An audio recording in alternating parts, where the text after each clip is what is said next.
Bakunzi ba CANAAN TV ni umunezero kandi gusubira guhura namwe ngo tuganire ijambo ry'Imana, ariko imbere yuko dutangura kuganira reka tubanze dusenge. Umutima wanje urakuririmbira kandi uragutazira mwami Imana, kuko uri umwizigirwa kandi uri umunyabuntu. We mukunzi mwiza ntuhemuka kandi ntuhemukira abagukunda n'abakurondera, kuko n'ijambo ryawe mwami Imana rirabitubwira neza kuri nyuma y'ijambo ryawe kugira ngo rishitse. Haleluya. Niki gitondo ndasenga nsengera bene data na jewe nisengera mwami Imana ngo twizere ijambo ryawe. Ijambo ryawe n'ukuri, ijambo ryawe mwami Imana n'ububasha n'ubushobozi burema ibitangaza. Ushimagizwe kandi wubahwe muri byose na hose mu izina ryawe ryera, senze nizeye ko vyumvise. Amen, amen. Ijambo rero Imana impaye kuganira namwe ni ijambo rivuga ngo nta jambo ry'Imana ribura ububasha, komeza uryizere gusa. Haleluya. Ijambo ry'Imana rifise ububasha. Haleluya. N'ubushobozi. Haleluya. Uryizere gusa. Reka dusome ijambo ry'Imana muri Luka igice ca mbere, turasoma kuva ku murongo wa 34 dushikane ku murongo wa 38. Mariya abaza umumarayika ati, ivyo bizobaho bite ko ntaramenya icitwa umugabo? Umumarayika aramwishura ati, mpwemu yera azokuzako, ubushobozi bw'isumba vyose buzogutera igitutu saminda. Nico gituma uwera azovuka azokwitwa umwana w'Imana. Kandi umva, Elizabeti mwene wanyu nawe atwaye inda y'umuhungu mu butamakazi bwiwe, uwitwa ingumba. Uku n'ukwezi kwiwe kwa gatandatu, kuko ata jambo rivuye ku Mana ribura ububasha. Mariya aramubwira ati, ehe, ndi umusavyi w'umwami Imana, bimbere uko ijambo ryawe rivuzwe. Maze umumarayika avaho ari aragenda. Amen. Iyi nkuru dusomye ni inkuru ivuga kuri Mariya, igihe umumarayika w'umwami Imana yaje kumuzanira inkuru nziza yuko Imana igiye kumucishamwo isezerano ryo gukiza isi. Umumarayika araza aramubarira ati, uzovyara umwana w'umuhungu, kandi uwo mwana w'umuhungu azokwitwa Emmanuel, Imana hagati mu bantu. Mariya aratangara arambwira ati, none uwo mwana nzomuvyara gute? Jewe ndacyari sugi, sindamenya icitwa umugabo, none bizogenda gute? Umumarayika aramubwira, kuko naha twasomye umumarayika abaza umumarayika ati, ibyo bizobaho bite ko ntaramenya icitwa umugabo? Umumarayika aramwishura ati, mpwemu yera, haleluya, azokuzako. Mpwemu yera azokuzako, ubushobozi bw'isumba byose buzogutera igitutu usaminda. Haleluya. Urumva Mariya yasamye inda kubw'ubushobozi bwa mpwemu yera. Acamubwira n'irindi jambo rikomeye ati, hariho n'ikindi gitangaza Imana yakoze. Ati, mwene wanyu Elizabeti mu butamakazi bwiwe, ati nawe afise inda. Ati kandi inda imaze iki? Imaze amezi 6. Ati nawe nyene azovyara umwana w'umuhungu mu butamakazi bwiwe. Ati ivy'Imana yabikoze, bikorera rimwe nawe gitangaza cawe nawe cyo gusa mutagira umugabo. Ati nico kibaye ku mutamakazi, atavyizigiro vyari bikihari. Haleluya. Muntu w'Imana, nagira ndakubwire ngo ijambo ry'Imana rirashobora kurema ikitari kihari kikabaho. Ijambo ry'Imana rirashobora gushobora ikintu kitari gushoboka. Haleluya. Wiyumviriye mu buryo naturel, mu buryo kamere k'umuntu ameze, uko Imana yaremye umuntu, hariho imyaka uyigezemwo biba birangiye. ariko imbere y'Imana, haleluya, imbere y'Imana ibidashoboka imbere y'Imana birashoboka. Imbere y'Imana ibitategerezwa gushoboka imbere y'Imana birashoboka. Nico gituma nkubwira muntu w'Imana, ntunze wigere wemeranya n'umunsi umwe n'ikinyoma cya Satani. We ufata ijambo urihagarare kuryizere, rizokuremera igitangaza. Ijambo rikure muri izi ndome, urigire ubuzima, urigire rema, rive muri rogos, urigire rema, rizokuremera igitangaza. Haleluya. Kuko ijambo ry'Imana riravuga ngo Imana iri hehe? Iri inyuma y'ijambo ryayo. Haleluya. Iyo Imana yifatiye ku ijambo ryayo, biragoye ingene idashobora kurishitsa. Rero ikibazo cyatwe bw'abantu, turabisha aya maso y'umubiri tukavuga ngo ntabwo ntibigishoboka. Ariko nagira nkubwire ngo imbere y'Imana nta kidashoboka. Jehoraho mpora numviriza intahe zo muri Kanguka, nkavuga ngo Mana uri inkuru, uri inkuru Mana, uri inkuru, uri inkuru Mana, uri inkuru. Imirimo yawe, imirimo y'amaboko yawe irahebuje. Uri inkuru Mana, uri inkuru. Imana yacu ni inkuru, imirimo y'intoki zayo iratangaje. Ukumva umuntu bakubwira bati nta n'amatirisi akigira,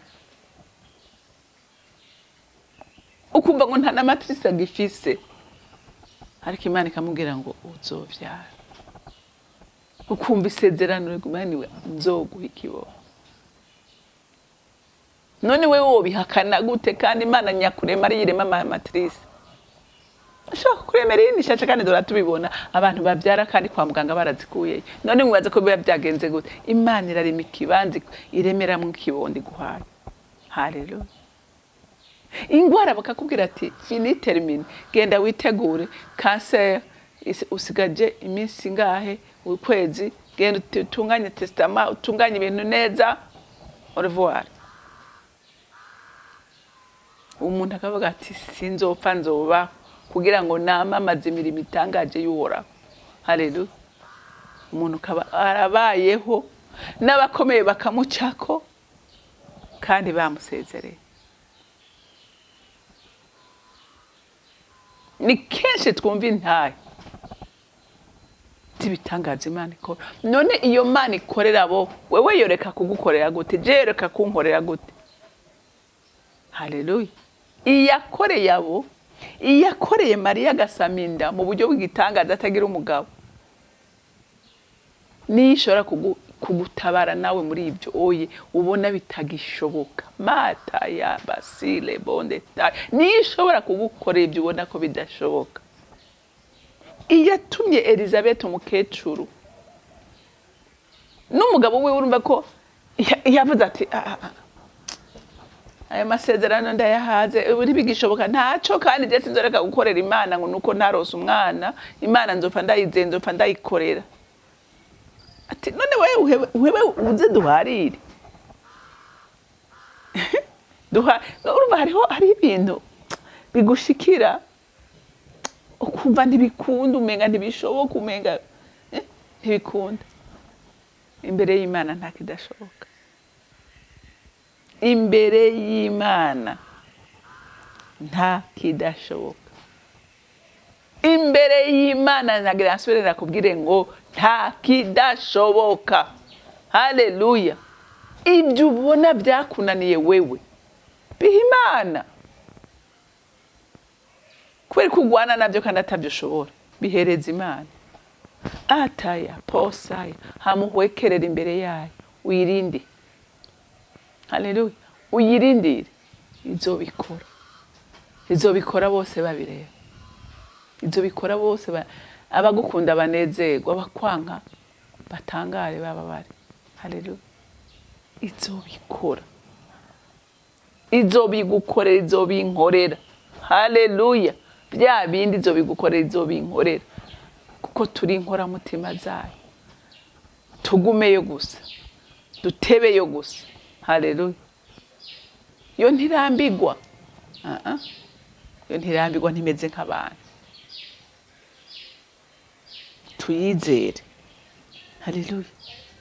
Ngo Mariya aramubwira ati, ehe, ndi umusavyi w'umwami Imana, bimbere ko ijambo ryawe rivuze. Wabyumvise? Mariya aravuga ati, jewe ndi umusavyi w'Uhoraho, jewe ndadugije amaboko ndategereje ibyo uvuze bimbe kuko nyene, haleluya. Mariya arabyizera, arabyizera. Hariho abantu ubwirise nk'uti Imana yavuze gutya nawe bagatwenga ati abakizwa ubwenge bwabo barabukuyemo muri birofa. Wewe wumva ibyo bintu bishoboka? Ibintu by'Imana, ibintu by'Imana birenze ubwenge bwawe, birenze ubwenge bwanje. Ibintu by'Imana biratangaje, ibintu by'Imana biratangaje. Wewe gusa duzi ibiganza uvuga uti jewe ndi hano nk'uko Mariya yavuze, haleluya. Mariya yaravuze ati, sinshobora guharira, umusabyi wawe ndi hano, nkoresha icyo ushaka, ngenza uko ugomba, njyana aho ushaka, haleluya. Nkoresha ibyo ushaka, njyana aho ushaka, jewe ndi dispose. Nguyu umutima Imana idushaka ko we nanje, haleluya. Nguyu umutima igushaka ko, ni umutima ishaka ko tuvuga ngo turi hano, turi imbere yawe, dukoresha ibyo ushaka, turi hano nk'ibikoresho byawe, haleluya. Ngwehe ndi umusabyi w'umwami Imana, bimbere uko ijambo ryawe rivuze, haleluya. Ngo maze umumarayika ava ahari aragenda. Yarahejeje gutanga message, kandi umukobwa mwiza w'Imana yarahejeje kuryakira, haleluya. Aribika mu mutima wiwe, ategereza igihe cy'Imana. Rero natwe ijambo ry'Imana turibike mu mitima yacu, turibike mu mitima yacu kugira ntiducumure ku Mana. Ni waribika mu mutima wawe, rizotuma utaritirimukako, rizoheza rikuremera igitangaza, haleluya. Ijambo ry'Imana ntiribura ububasha bwo gukiza no kurema no gutunganya ibintu neza. Igituma bidashoboka nuko tutagizera. Ariko ndagusabiye Imana, nanjye ndasaba Imana Data rugira byose, ngo iduhe kwizera ijambo ryayo. Ntiturikekeranye, nutarikekeranya n'intarikekeranya, nta kabuza ijambo ry'Imana ryo rizodukorera ibyo Imana yateguye kudukorera. Imana yo mu ijuru ibampezagirire. Mana nyene impuhwe, Mana nyene urukundo, sindambirwa kugushima Mana, kuko uradukunda kandi udukebura buri munsi mu ijambo ryawe. Kandi ijambo ryawe wariduhaye kugira ngo riturere, ijambo ryawe wariduhaye kugira ngo ridukomeze kandi rituremere ibitangaza. Ndasengera abana b'Imana ngo tugizere ntiturikekeranye, kuko ryo ntiribura ububasha.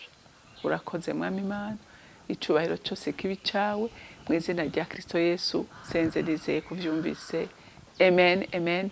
Mwarahezagiwe, mugira umunsi mwiza.